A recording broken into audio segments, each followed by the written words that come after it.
And we're back. And we have Google ad data now in the dashboard. So this Google ad account, we can see the total number of active campaigns. And if I stretch this out a little bit, we can also see inactive. So we can see if they have no campaigns currently running. And then for Facebook, we can see the actual status. Now, with Facebook, it's kind of beautiful. It's the one scenario where Facebook is actually nice to use, I suppose, where when we sync this data, so we're using an external tool to sync the data in. When we sync that from Facebook, we actually get the real account status. And so if it's active, then we're just going to show active, or inactive if there's no campaigns. But we can actually show the real status if there's anything else. So if it's closed or unsettled, so you can see the explanation here. Unsettled means there's an issue with the payment.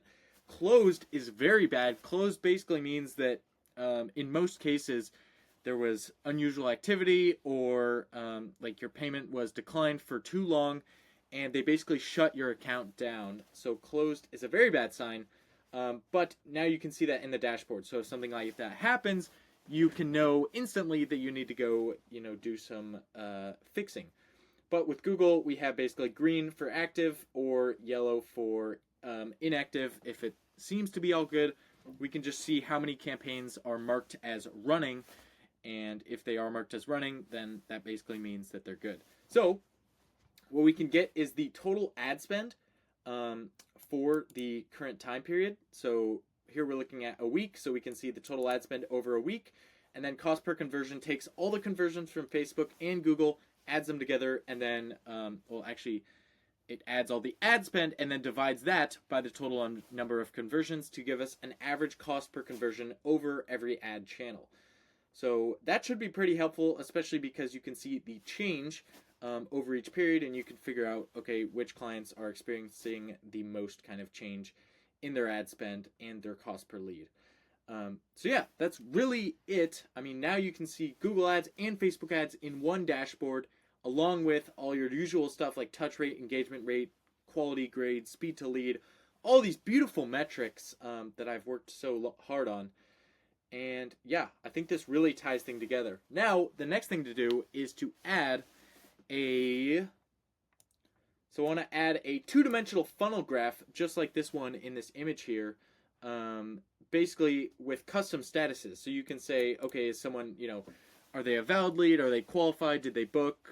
Did they close? All those things in order, and then show you, especially by, I don't know if you can see this down here, but it breaks it down by the marketing channel. So I think that would be really good too, where you could see, okay, where are leads actually going? What's the conversion rate from each step? Which step do we need to focus on improving? And so that's going to be the next thing. And then I also want to add in a task view. I've been getting asked for this, where you can see all of your outstanding tasks and contacts that you basically need to follow up with. It's a little bit hard to, I'm not going to show anything right now, but in the future, I will show you exactly what that looks like. And it should give you a way to see into your CRM and just see what matters right now, rather than having to click around, because things do fall through the cracks in high level quite a bit. So that should solve a lot of problems there. And then I think the ultimate goal is really to go for kind of like a meta CRM, not meta as in meta, but meta as in it's above the CRM. So you would still use high level to, call and text people and manage clients and all that stuff. But you would use Streamlined to kind of see all of your contacts and really give you like an overall view of what do I need to be doing right now, and, just kind of like break down the numbers and give you really easy insights into like what's happening with the account.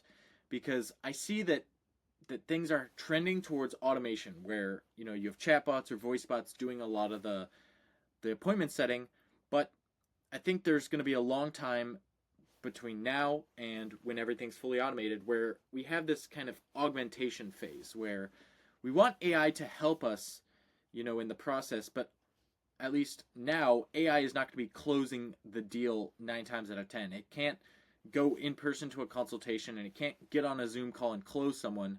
That would be fucking crazy. Can you imagine selling weight loss on Zoom and you have like an AI, like one of those creepy, bots that's like the lips don't quite match up with the words, and it's like, so tell me, how has being overweight affected you? Yeah, that's not going to happen for a while. So I think there needs to be a lot of augmentation, and I think that's going to be one of the bigger focuses of this app. Really trying to nail down product market fit still, um, and I think that kind of focusing more on the sales augmentation side to help salespeople do a better job and just make their job easier.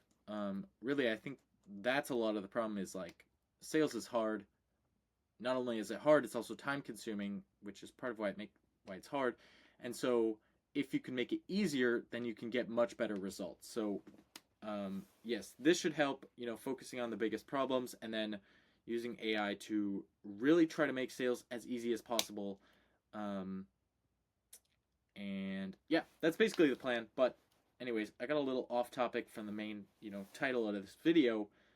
But in general, Google Ads are ready to go. Click the link below if you want Google Ads and Facebook Ads in the same place as your speed to lead, touch rate, new contacts, quality, grade with AI. Yeah, dude, it's just the best thing ever. I mean, how could you not click the link below and book a call? I really don't understand. Yeah, anyways, all right. Thanks for watching. See you in the next video.